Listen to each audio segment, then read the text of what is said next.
What's going on, Assassins? It's Darkshard of the YouTube Assassin, and I really did not want to make this video because I really don't think that this kind of recognition is deserved, but we found out that UbiSoft, just on Assassin's Creed alone, Assassin's Creed Valhalla, has made over 1 billion at the end of 2021.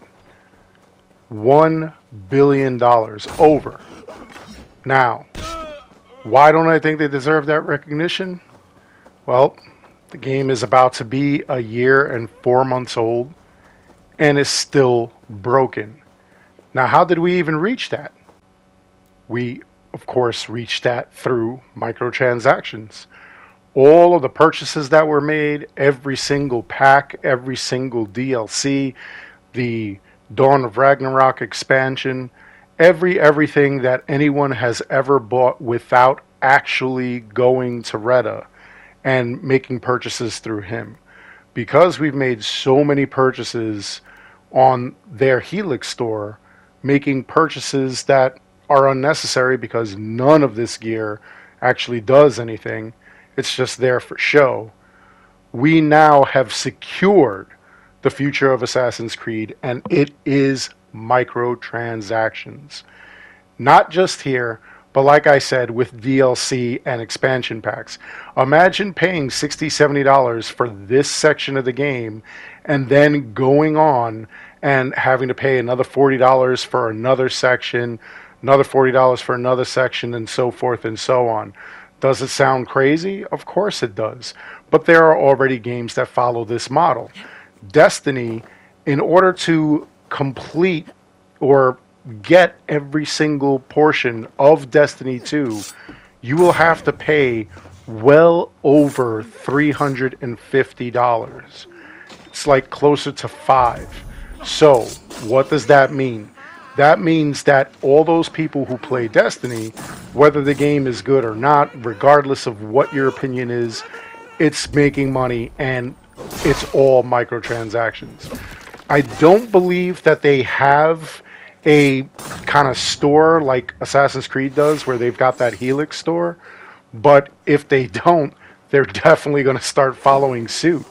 And if we keep just promoting games like this where we're actually going for microtransactions, that's going to be something that a lot of other developers are going to follow suit with. Why should they actually give you a working game? Give you a broken game, promise you the sun and the moon and the stars, give you the game broken, never ever ever fix it, keep promising that you fix it, go all the way to, like, you know, title update 1.5 and beyond, swearing that you're going to fix it, swearing that the next update is, you know, going to have it so that you're able to complete the game, meanwhile hoping you just get tired and start a new file and whatnot, which is basically what some people do in order to complete the game, in order to platinum it. Now, again, I know that everybody did not have the same experience. I myself did not have issues except for one mystery quest, which I was able to complete in an unorthodox way. And then there were other issues that started popping up, such as I was having problems with save data, with all that kind of issues. But for other people, it was worse than that. There are people that still cannot play. There are people that are refusing to play because their opals disappear. There are people where, you know, they played for X amount of time and then all of a sudden their save data got corrupted. Things along those lines. And none of that should be happening. None of that. And yet it does. And rather than complain, we're rewarding this developer by giving them money. We're throwing money at them. So we're essentially saying it's okay.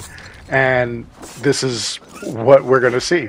We already know that the next installment is going to be a DLC, not even a DLC, an expansion pack that was supposed to be for Valhalla.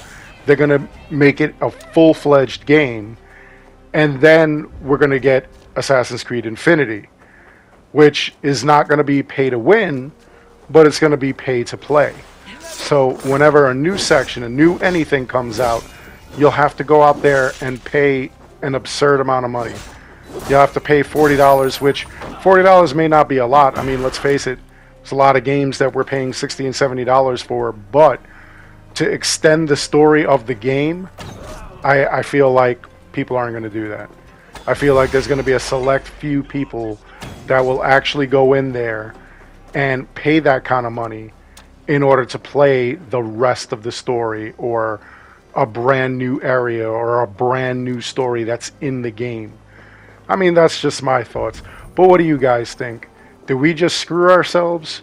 Are we doomed to constantly pay money now in order to play Assassin's Creed? Is that what you see for the series?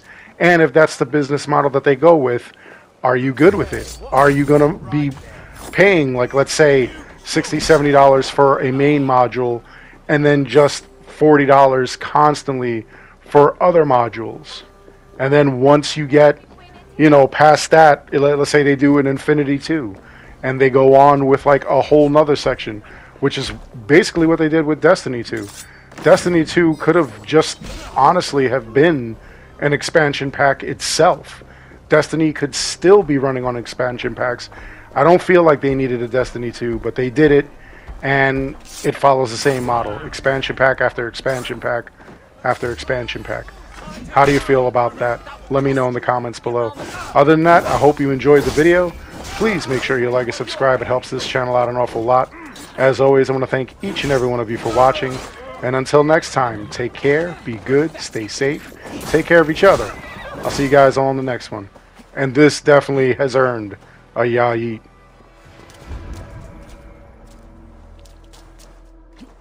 Ya yeet!